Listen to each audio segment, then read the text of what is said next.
ज्ञानपुर गांव अपनी सुंदर हरियाली, शांत वातावरण और सरल जीवन के लिए जाना जाता था। मोहन जैसे लोग इस गांव की आत्मा थे, जो न केवल मेहनत से अपनी जीविका चलाते थे बल्कि ज्ञान को भी सबसे बड़ा धन मानते थे।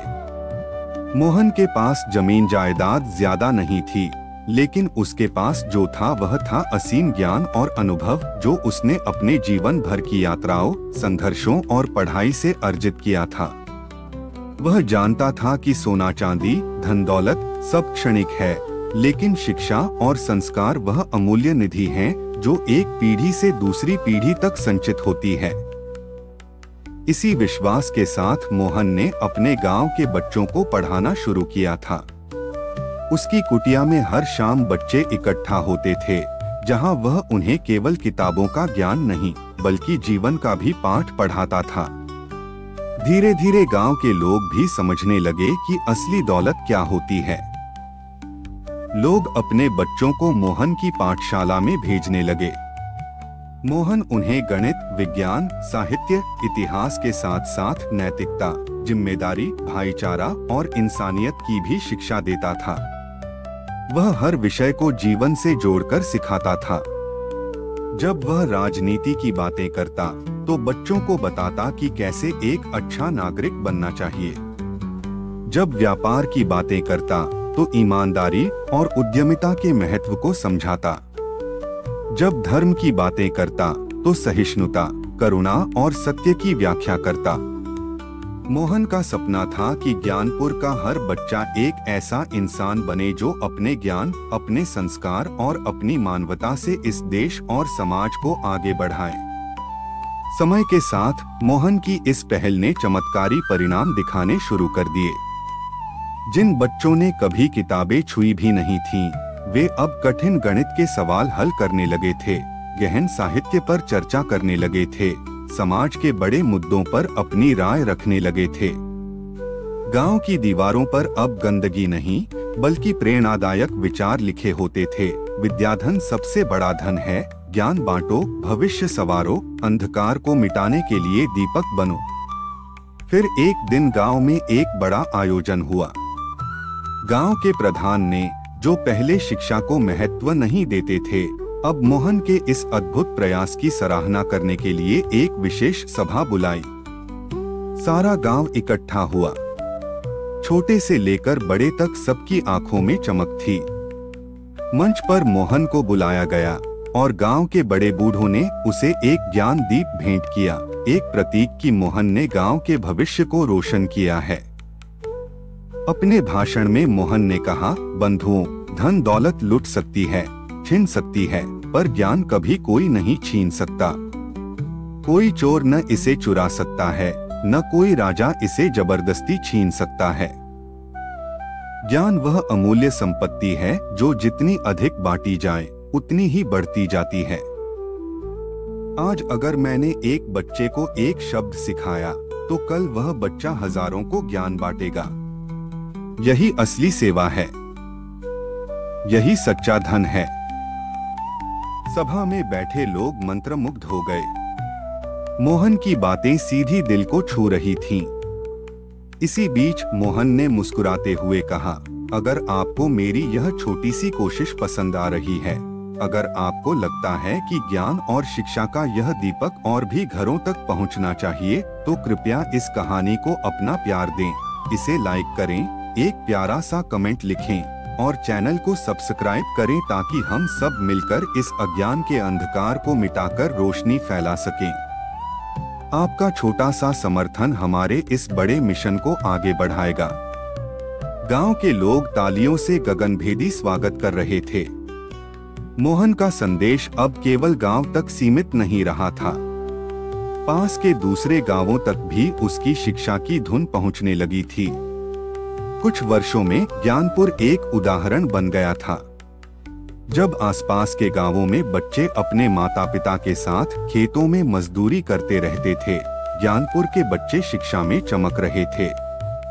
वे विभिन्न क्षेत्रों में आगे बढ़ने लगे। कोई डॉक्टर बना, कोई इंजीनियर, कोई शिक्षक, कोई नेता। लेकिन उन सब की जड़ों में मोहन द्वारा दी गई शिक्षा और संस्कार ही थे। एक दिन मोहन के पास उसका सबसे चहेता छात्र अनिल आया।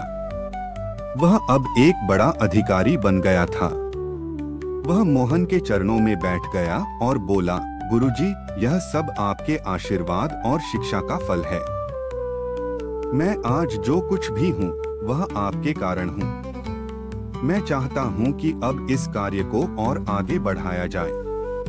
आइए हम एक विद्यालय की स्थापना करें जहाँ हर बच्चा, चाहे उसका कोई भी सामाजिक या आर्थिक स्तर हो, मुफ्त में गुणवत्तापूर्ण शिक्षा पा सके। मोहन की आंखों से आंसू बह निकले। यह उसका सपना था, एक ऐसा विद्यालय जहां विद्याधन का प्रकाश बिना किसी भेदभाव के सब तक पहुंचे। अनिल ने अपने दोस्तों और परिचितों की मदद से कुछ ही महीनों में विद्यालय की नींव रखवा दी। विद्यालय का नाम रखा गया ज्ञानदीप विद्यापीठ। इसका आदर्श वाक्य था, विद्याधनम सर्वधन प्रधानम, यानी ज्ञान का धन सारे धन से श्रेष्ठ है।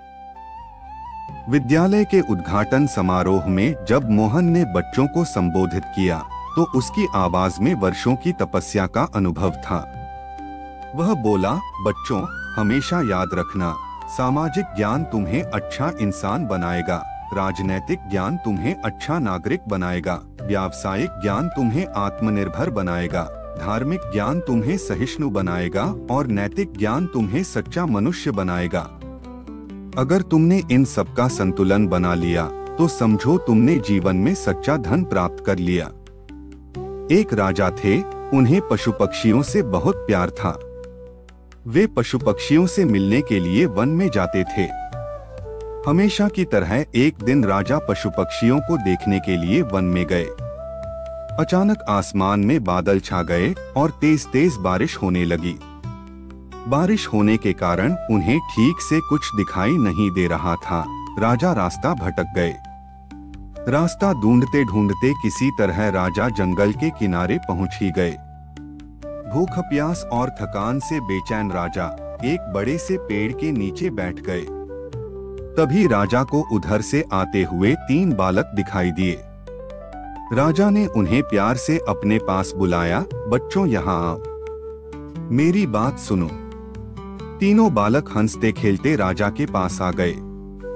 तब राजा बोले, मुझे बहुत भूख और प्यास लगी है, क्या मुझे भोजन और पानी मिल सकता है? बालक बोले, पास में ही हमारा घर है, हम अभी जाकर आपके लिए भोजन और पानी लेकर आते हैं, आप बस थोड़ा सा इंतजार कीजिए। तीनों बालक दौड़कर गए और राजा के लिए भोजन और पानी ले आए। राजा बालकों के व्यवहार से बहुत खुश हुए और बोले, प्यारे बच्चों, तुमने मेरी भूख और प्यास मिटाई है। मैं तुम तीनों बालकों को इनाम के रूप में कुछ देना चाहता हूँ। बताओ तुम बालकों को क्या चाहिए?